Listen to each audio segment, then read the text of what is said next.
Hi everyone, কেমন আছো? সবাই খুব ভালো আছে, আমিও ভালো আছি। Welcome to series blog. তো বাইরে থেকে ইন্ট্রোটা দিচ্ছি। তো এখন আমি রেডি হয়েছি, যাচ্ছি হচ্ছে মামার বাড়ি। তো একটা বিশেষ কারণ, সেটা মামার বাড়ি গিয়ে তোমাদেরকে জানাবো। আর এখন ঘুরতে যাচ্ছে বিকেল 4টে, এখন থেকে ব্লগটা স্টার্ট করছি।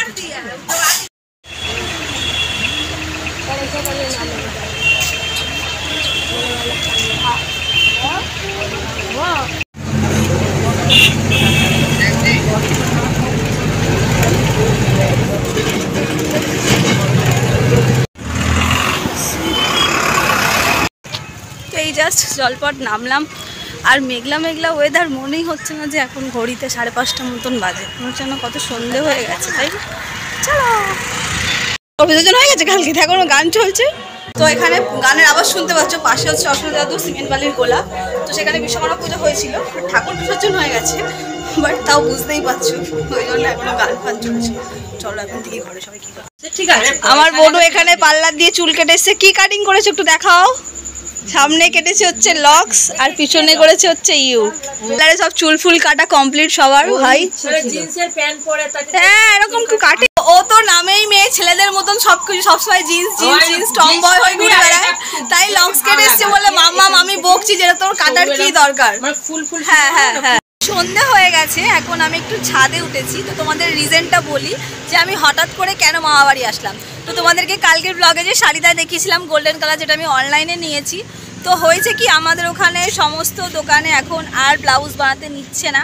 তো এখানে মামামরা যে দোকানে ব্লাউজ বানাতে দেয়, তো সেই আন্টিকে কল করলো, করে জিজ্ঞেস করলো যে উনি নেবে কিনা একটাই ব্লাউজের অর্ডার। তো বললো ঠিক আছে, নিজেদের মধ্যে তোমরা তো সবসময় দাও, তো নিয়ে আসতে বলো, তো আমি বানিয়ে দেবো।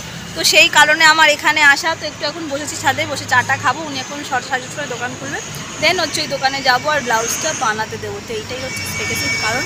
আর এতক্ষণ আমি একাই বসেছিলাম, আমার বোনও এলো এক্ষুনি। কিরে, তোর মুখে একটা বড় দানা পিম্পল বেরিয়েছে, এখন পরে জামা হতে বলে হয়নি এখনো। আমার বোনের এখনো একটাও শপিং হয়নি, একটাও ড্রেস হয়নি। এই একটা ড্রেস তো হয়েছে মনে হয়, না হয়নি হয়নি হয়নি। বড় ছেলে বড় বৌমা দেখি পুজোতে খোলো খোলো আমার খোল। বড় মামা আর বড় মামা দিদা দাদুকে জামা কাপড় দিয়েছে, তো সেটাই মামাম দেখাচ্ছে। এটা হচ্ছে প্যান্টের পিস দাদু। হ্যাঁ ওটা কেটে দিয়েছি। এটা হচ্ছে দাদুর জন্য। বা ও টি শার্টের কালারটা কি সুন্দর, ইয়েলো কালার, ভালো লাগছে। আর এটা কি প্যান্টের পিস? আর এরকম কালার একটা আছে না মামার শাড়ি, আমার ছিল। আর ছোট মামাম তো আগেই দিয়ে দিয়েছে। তোমার শাড়িটা নিয়ে আসো, কেমন শাড়ি দিয়েছো তোমার শাশুড়ি মাকে? আমি দেখেছি তো ওটা। ওই যে ওটা শাড়ি গড়দের না? না না, তাঁত জামদানি। তাহলে হ্যান্ডলুমের ওপরে, হ্যাঁ পারলাম মানে পাটটা। আর দাদুকে ফতুয়া আর জামদানি শাড়ি দিয়েছে দিদাকে। প্যান্টের পিসটা বানাতে দিয়ে দেবে। তো এইটা হচ্ছে আমার দিদা দাদু পুজোর জামা কাপড়। বড় ছেলে বড় বৌমা দিয়েছে, ছোট ছেলে ছোট বৌমা দিয়েছে। ওটা আগেই বানাতে দেওয়া হয়ে গেছে, পরে বানাবি। আমার ছোট মামা এই শাড়িটা নিয়েছে অনলাইন থেকে। জোসনা শাড়ি নেওয়ার আগে কত আগে আমি মেরে দিই। আরে হ্যাঁ রে বাবা, এই শাড়িটা দেখাচ্ছে মামা আমাকে। আর এই যে আমার শাড়ি, এই শাড়িটা ব্লাউজ বানাতে দেবো যাচ্ছে। আরে আমাদের চয়েসটা আলটিমেটলি একই হয়ে যায়, বুঝেছো? দাও শাড়িটা বার করো। তো এই যে চলে এসছি আমরা আন্টিটার দোকানে। এখন ও পিসটা এর মধ্যে রয়েছে। আমার মামামের মাথা গেছে।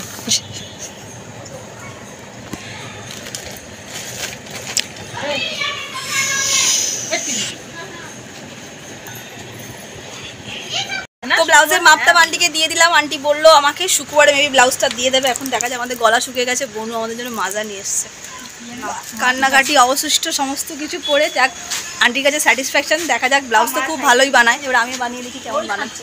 চলো কাজ। এই মাজার প্যাকেটগুলো একটু অন্যরকম গো।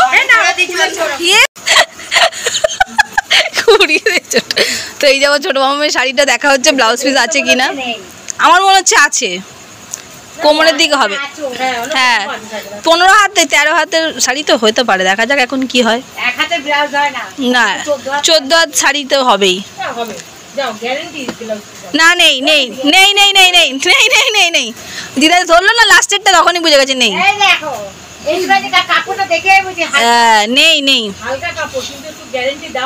আরে নেই, ওই দেখো নেই তোমার শাড়ি নিচে।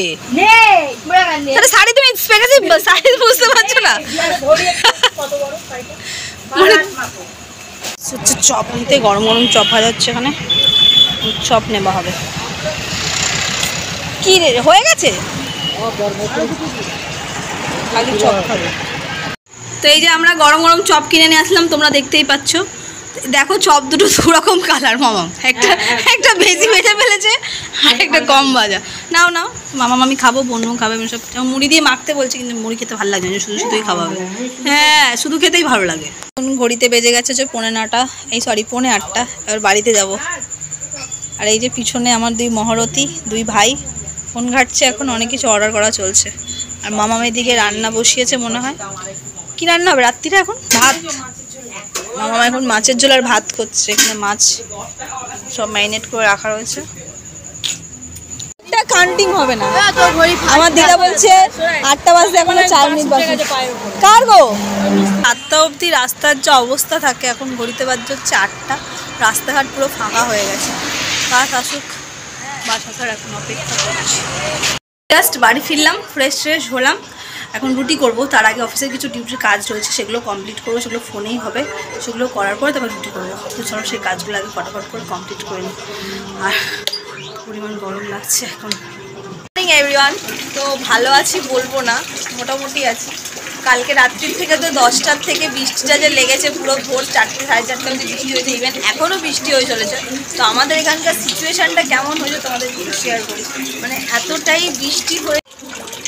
তো দেখো আমার বাড়ির সামনে, এই জাস্ট আমার বাড়ির মেন দরজার চৌকাঠ, আর এই জল। আর এই জল পুরো শুধু আমার এখানে নয়, পুরো এখান থেকে গিয়ে একদম মেন রোড থেকে পুরো বেরিয়ে পুরো হাঁটু অবধি জল। মানে এতটাই বৃষ্টি হয়েছে। আর এই ফার্স্ট টাইম আমাদের এখানে এইভাবে জল জমলো। মানে বৃষ্টিটা কী পরিমাণ হয়েছে তোমরা ভাবো। তো এখন ঘড়িতে বাজছে মোটামুটি 9টা। বৃষ্টি এখনও পড়ছে। এখন জানি না এই জল টল কখন এখান থেকে ক্লিয়ার হবে। মানে বাড়ি থেকে তো বেরোনো মুশকিল। মানে বেরোনো মানে কি, বেরিয়ে যে কিছু কেনাকাটা করে মানুষ কিছু খাওয়া দাওয়া আনতে যাবে সেটাও সম্ভব না। দোকানপাটও হয়তো খোলেনি কিছু না। চালটা তা ভিজে ভিজে অফিসে গেছে কোনো রকম। তো উনি আমাকে ফোন করে এখন আপডেট দিল যে রাস্তায় সমস্ত জায়গায় জল। ইভেন আমরা নিউজ চালিয়ে এখন দেখলাম, মানে আমাদের এখানে কলকাতায় তো হয়েছে দিয়ে সল্টলেকে, বিধাননগর, এইসব সমস্ত জায়গাতেই জল। মানে এতটাই বৃষ্টি হয়েছে আজকে যে মানে ধারণার বাইরে। এখন জল নামলে তারপর আমার বাড়ি থেকে বেরোতে হবে, মানে সারাক্ষণ বাড়ির মধ্যে আটকে থাকতে হবে।